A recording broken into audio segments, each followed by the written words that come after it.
I consider myself to be a very fortunate individual for a number of reasons. As a watch enthusiast, I not only harbour personal curiosities about watches, but I'm also able to afford pretty much any watch I choose. If I see a watch I like, I'm able to buy it.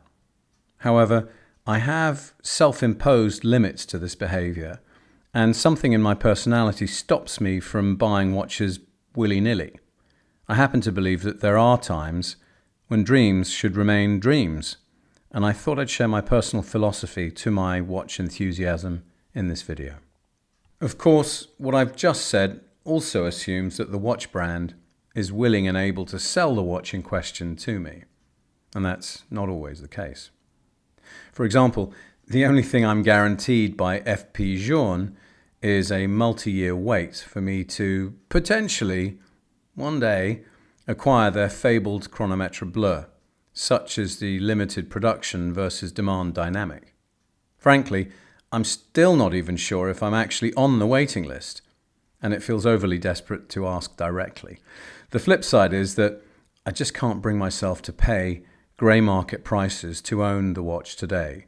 So, metaphorically, I remain very much in a waiting room, which has no lights.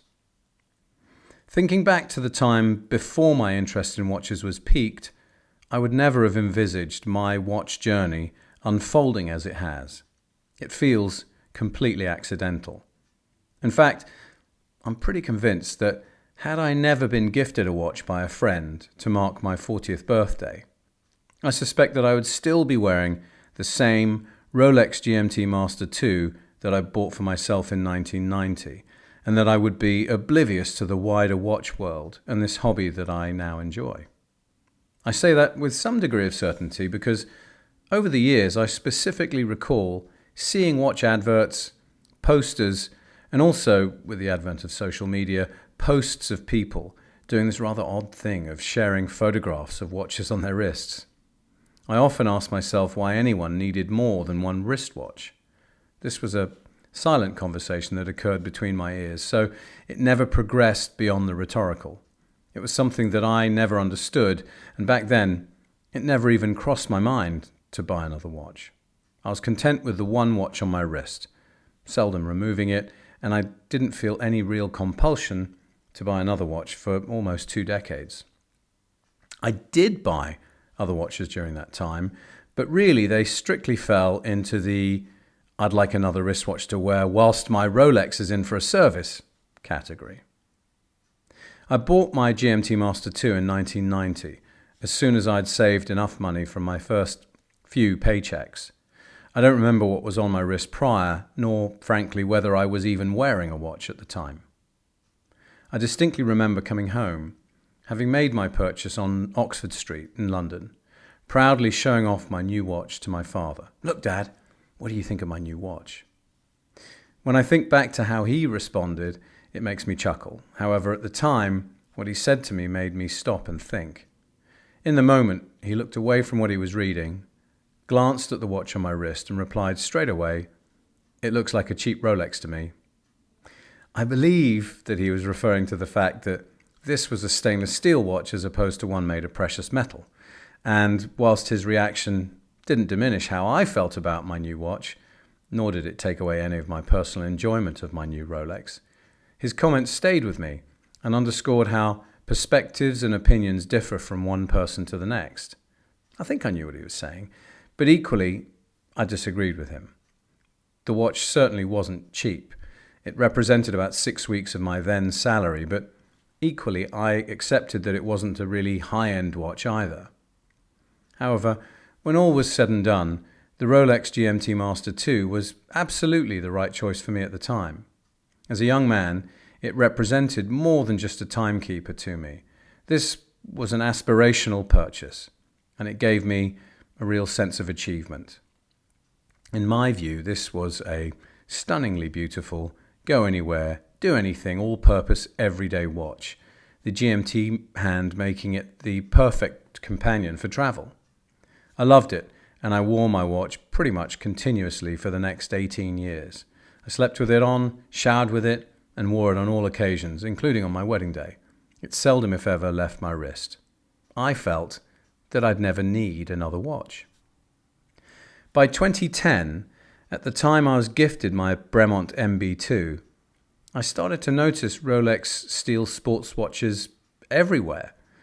They were pretty much ubiquitous and had become a bit of a cliché for all the same reasons I had wanted to buy one for myself. It was a bit of a boring and predictable choice within the circles I was moving, perhaps in much the same way as wearing chinos, loafers and a coloured shirt became a uniform. I remember going on a stag do and noticing how, of the 14 men in our group, every one of them was sporting a Rolex, except me, which instead of making me feel left out, actually made me feel even better about wearing my MB2 and my alternative choice of timepiece. My Bremont was British, and that little bit more of a discerning watch option. I remember it being a good feeling, and I liked that. During COVID lockdown, I found myself spending a lot of time on YouTube looking at watch videos. By that time, I'd spent about a decade buying different Bremont watches, largely because I was enjoying how they made me feel. I'd completely bought into the Bremont mission of buying watches engineered in England and the company's stated goal of bringing watchmaking back to Britain.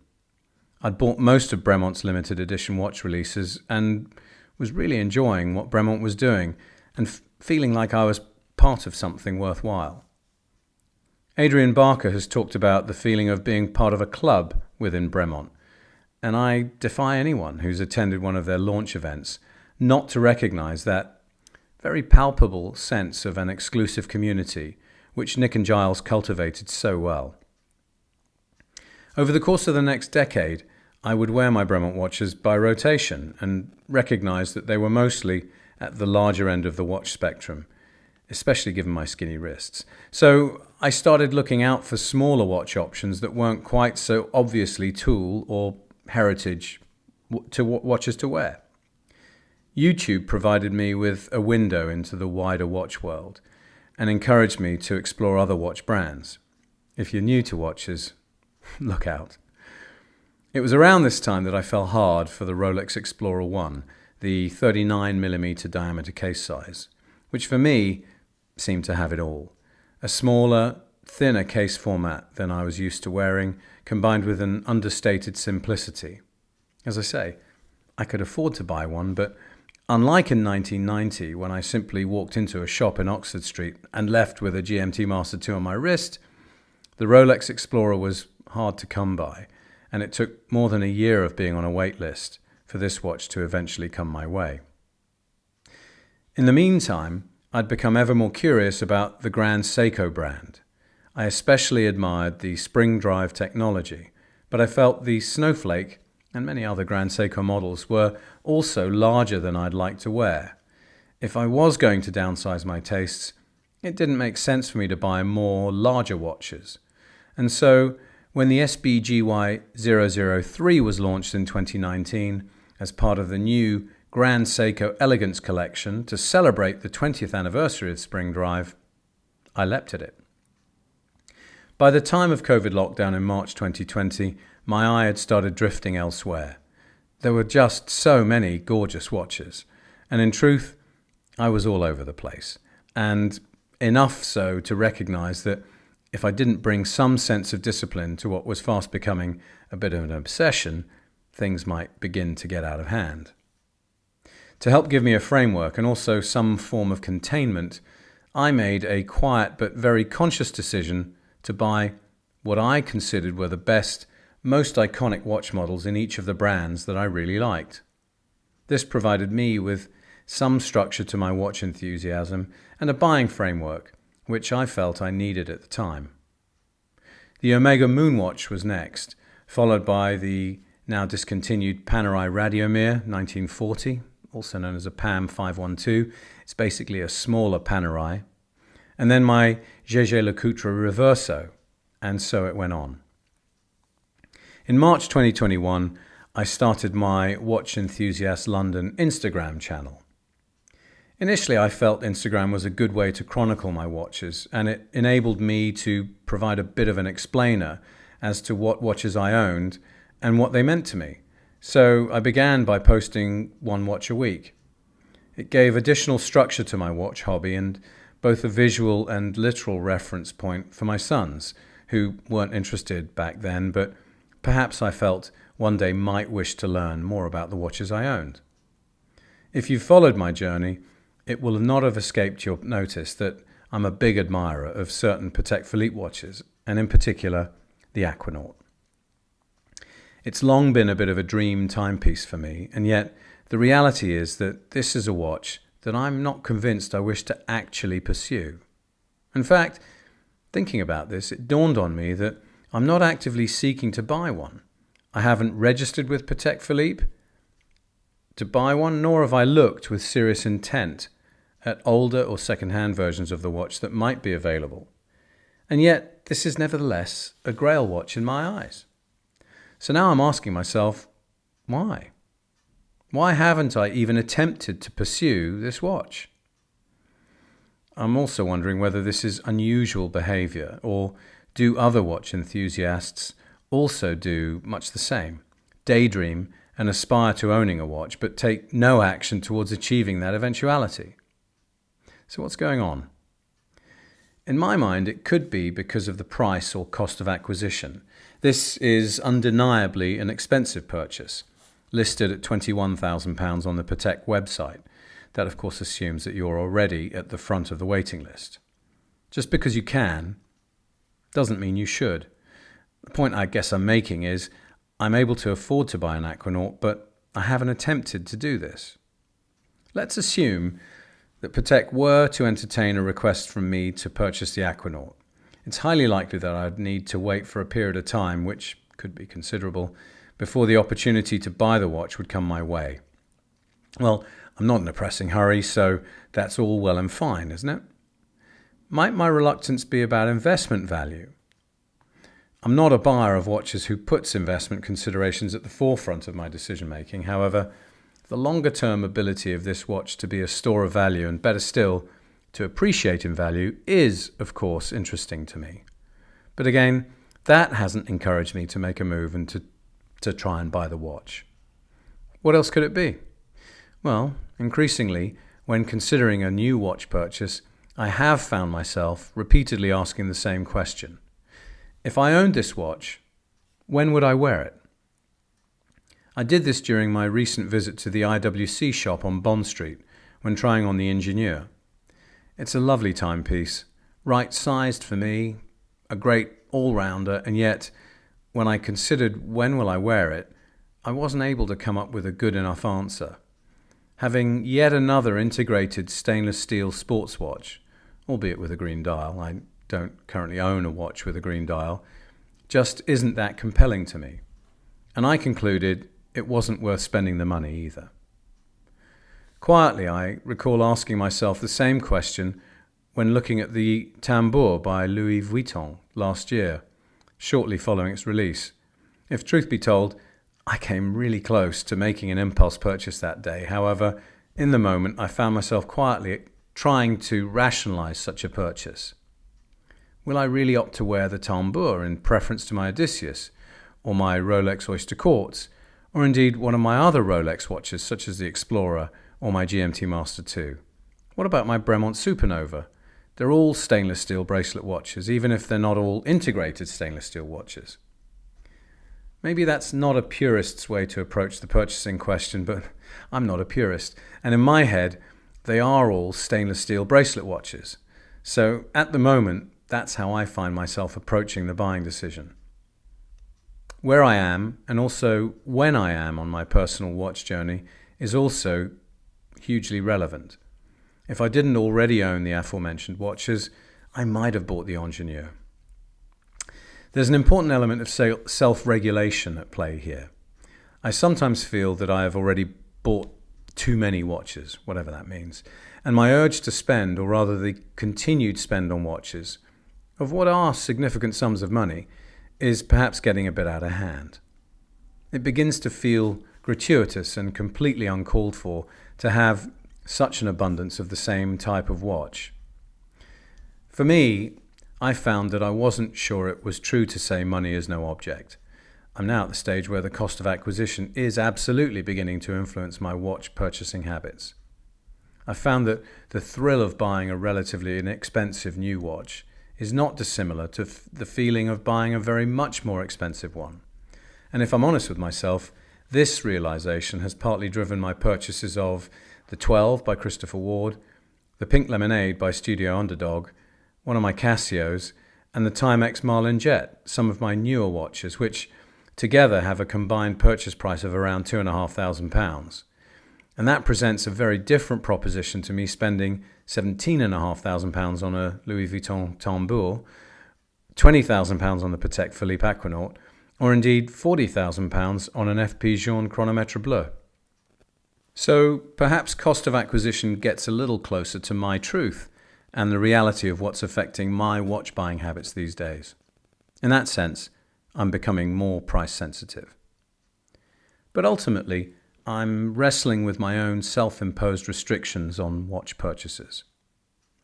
Happily, I have concluded that it's not about having too many watches, but more about how much money I'm deploying towards this passion and hobby. When I stop to add it up, it's a serious number. And yet, in February, I made another significant purchase which cost me £9,150 at the jaegerlecoultre Harrods boutique. So, in light of all the above, how was that watch purchase okay? Well, this isn't a science, and it is, of course, far less empirical than that. What I experienced at IWC with the engineer was this is another stainless steel integrated bracelet watch option. However, my purchase of the Master Control Boutique Limited Edition was somehow an acceptable purchase. I was partly motivated by the thinness and wearability, plus the appeal of the blue dial. In that sense, one might call this a fashion-associated purchase in part. At least that's the logic I adopted. My wife was with me at the Harrods boutique at the time and reminded me that I already owned blue dial watches, which is true. One of them is the 12 by Christopher Ward, the other is my Enthusiast. Both of these are bracelet watches, and then there's the 1918 Bremont limited edition, which has a blue dial but is what I would refer to as a strap watch. In my mind, the two bracelet watches have not only very different blue dials, but they also have very different looks. The 1918 is a much larger timepiece and more complicated, and yes, it does indeed have a blue dial. So this narrative fed my rationale for me buying the Master Control. Not to mention, it's a JLC, and I'm increasingly coming to believe that all roads lead back to jaegerlecoultre. But that's a story for another time. Okay, so what about the Aquanaut? If I'm honest with myself, a key reason for me not buying, or indeed putting my name down for an Aquanaut before, has been partly because of the fact that it's a Patek Philippe. In a sense, this is an instance where the brand name is working against my wish to purchase rather than for it. Why? Well, I do love the Aquanaut, and that's not something I can say about the Royal Oak by audemarspiguet or many of Vacheron's product offerings. However, there's something about the holy trinity of Patek, AP and Vacheron which I frankly haven't sought to follow before. It just seemed a bit obvious and predictable for me to pursue these watches. So my instinct was to hold off and not to engage. And then I discovered A. Lange & Söhne. I think that's partly my enjoyment with A. Lange & Söhne, given that they only make something like 1/10 of the number of watches that Patek make each year. Lange is a much less recognizable brand, and in spite of its high quality, the less obvious and understated class of A. Lange & Söhne better suits my wish to remain low profile. Not to mention the fact that A. Lange & Söhne are, at least comparable and arguably superior watchmakers to Patek. Another benefit I derive from enjoying A. Lange & Söhne watches is precisely because they're a less well-known brand that arguably has a more discerning supporter base. To me, that's also a benefit. I don't covet nor chase the Aquanaut, partly because it's so recognizable to a wider audience, and the feeling I unfortunately get is that it would bring about unwanted heat and attention when I'm out and about in London. That's unwelcome, and it's the reason I made this video about the perceived threat of watch crime, precisely because my perception of this risk has a meaningful and direct impact on my enjoyment of the watches I own. And then again, with this caliber of watches, there is of course the financial consideration, the significant purchase price or entry price. For me, it's one thing to make a £500 purchase and later regret it. It's another thing entirely to do so after adding a couple of zeros to the purchase price. So I always felt I had to be absolutely sure. For similar reasons to Lange, I think I'm also drawn to FP Journe, not to mention because Francois-Paul Journe is probably the greatest living watchmaker. As I mentioned earlier, I am waiting and perhaps will be waiting for some time yet for a chronometre bleu. I've hesitated from making an initial purchase of arguably more available watches via the brand and have decided that I would rather wait for the one that I really want to acquire and own. And if that means waiting for a significant period of time, quite likely several years, then so be it. For me, it's a dream watch that might always remain a dream. And whilst I do occasionally find myself frustrated at not being able to have what I dearly like, in a way that's to be celebrated. I'm not so impatient nor inclined to go and buy this watch on the secondary market at a premium just so I can have it today. I won't do that out of principle. Mentally, I've drawn those red lines. Not to mention the premium cost of doing so. For example, the chronometre bleu has a current retail price of around £40,000, whereas the grey market list prices are at a 75% premium or more. For the Aquanaut, the grey market price is 300% of the retail price. The earlier point I made about unwelcome attention in public is, well, it's just sad. And regrettably, it remains a major influence on my thinking. Recently, I caught up with a friend of mine who was sporting a new Patek Philippe pilot watch. It's on the short list of watches that I admire and covet. I'm both delighted for him, yet at the same time, I know that I would personally feel uncomfortable wearing this watch in central London. Right or wrong, I feel far more relaxed about wearing my jaegerlecoultre Master Control that I've just recently bought, precisely because it's mostly unrecognizable and doesn't draw the same attention to it that a Rolex or a Patek might. And that's in spite of it being an undeniably expensive watch and a first-class timepiece. The jaegerlecoultre just isn't as likely to attract robbers and thieves, which is reassuringly confirmed by its resale value. For similar reasons, I've found myself more carefully selecting the occasions when I wear my Rolex watches and basically will now only do so when I feel that the wearing occasion is sufficiently appropriate or safe. Perhaps ignorance is bliss, but either way, the wearing occasions for my Rolex watches these days are sadly not what they used to be. I come from a generation where the concept of saving things for best was taught. It was what people did. They'd keep their best glassware, cutlery, crockery, or whatever for special occasions. Quite often that meant these treasured items seldom, if ever, got used. I'm challenging that. I don't want to do that with my watches, but at the same time, I'm conscious of the appropriateness of what I choose to wear or behave, where and when. And in truth, it's this same line of thinking that has influenced my purchase of some of the more affordable and wearable watches that I own. After all, why spend heavily on a watch that you're uncomfortable wearing in public? And broadly speaking, that's where I am right now.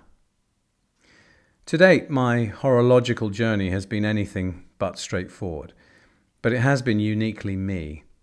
From the early days of proudly wearing my Rolex GMT Master 2 to exploring a myriad of other brands and models, I've come to learn that the thrill of my watch enthusiasm isn't always about possession.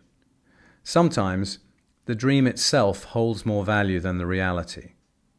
Whilst I'm fortunate to have the means to acquire many of these pieces, I've come to appreciate the importance of thoughtful restraint and the joy that comes from simply admiring a watch from afar. It's this philosophy that keeps my passion for watches alive and well, and I hope it inspires you to reflect on your own collecting journey.